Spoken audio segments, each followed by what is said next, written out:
आपस में लड़ झगड़ के मर गए। और आज के 7वें दिन ये द्वारका भी समुद्र में डूब जाएगी। द्वारका समुद्र में डूब जाएगी। द्वारका के समुद्र में डूबने पर कुछ पृथ्वी रहेगी नहीं।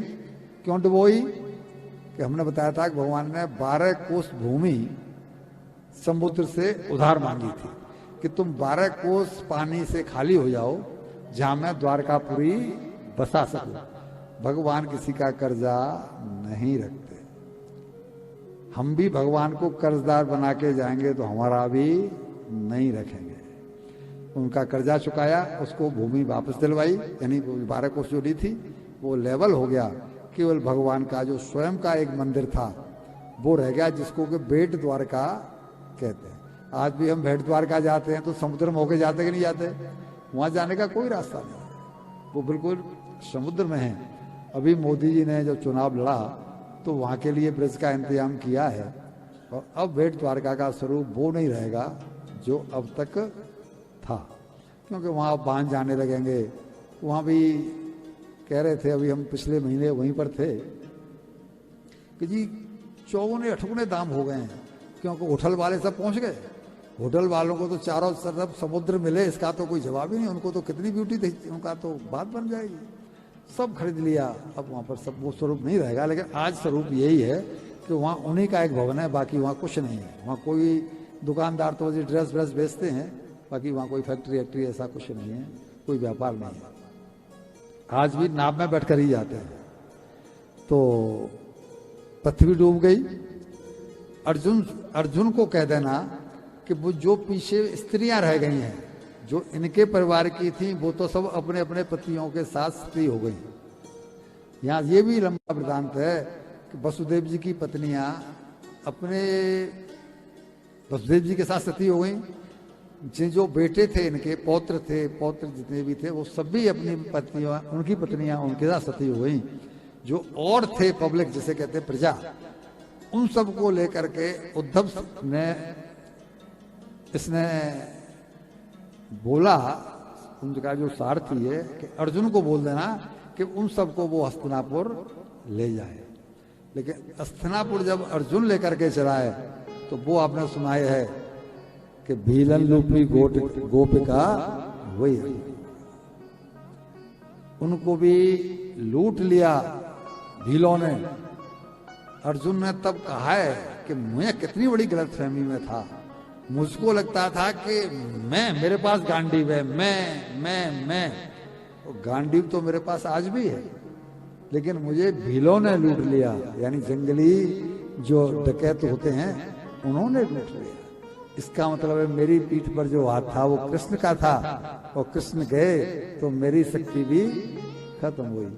ये वहां पहुंचे हैं, युधिष्ठिर आज उसी समय वहां से छोड़ के निकल गए कुंती मैया को लेके, और इन सब ने स्वर्गारोहण की चढ़ाई की है। वो प्रसंग आपने सुना होगा।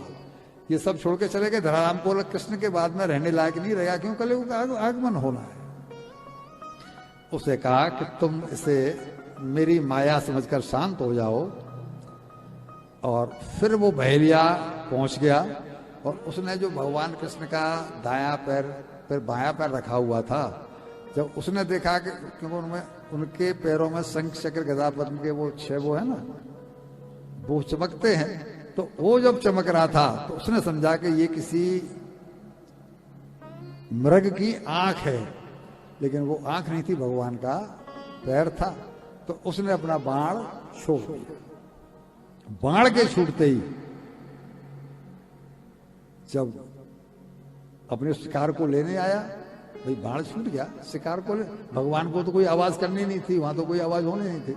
जब वो अपने शिकार को लेने आया, देखा तो भगवान कृष्ण है वहां। तो तब वो पैरों में पड़ा, माफी मांगने लगा कि प्रभु मुझसे ये काम अनजाने में हुआ है, मुझे माफ कर दीजिए। भगवान कहते हैं कि मुझे पता है कि तेरे ये काम अनजाने में ही हुआ है।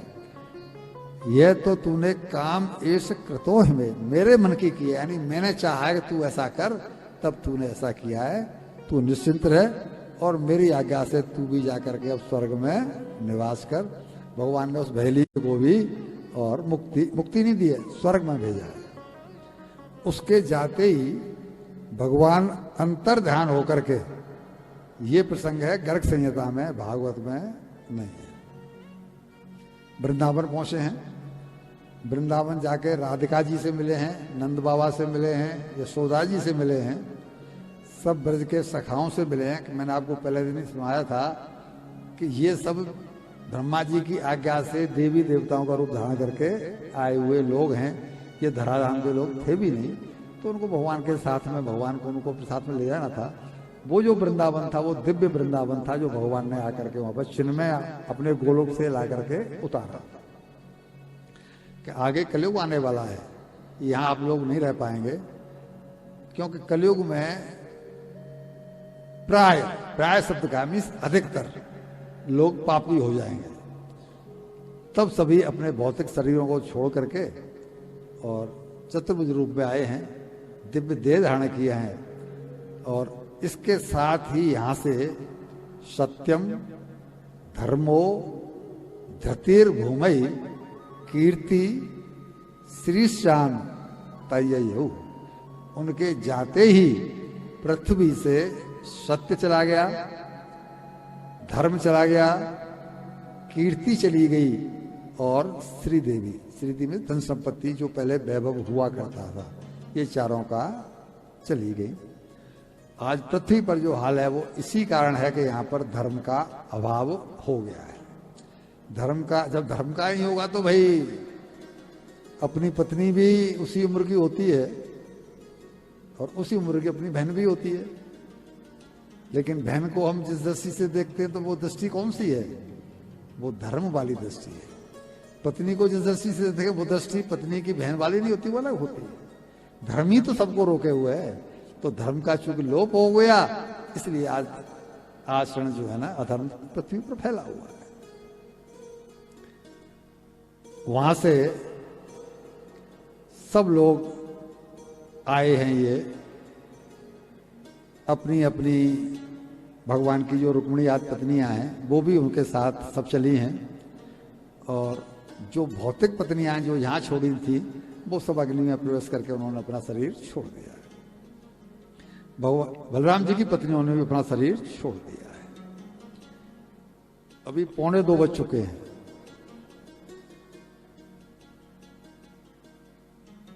पौने 2 बज चुके हैं। अभी कथा में हमें 1 घंटा और लगेगा। अगर आप कहें तो इसमें कोई हाथ जो हम सुनाने जा रहे हैं, इसमें जो आपने अब तक जो कथा सुनी है उस कथा का हम सूक्ष्म बताएंगे कि हमने क्या क्या सुनाया है। तो उसको बताने की जरूरत इसलिए नहीं कि वो पूरी कथा आपने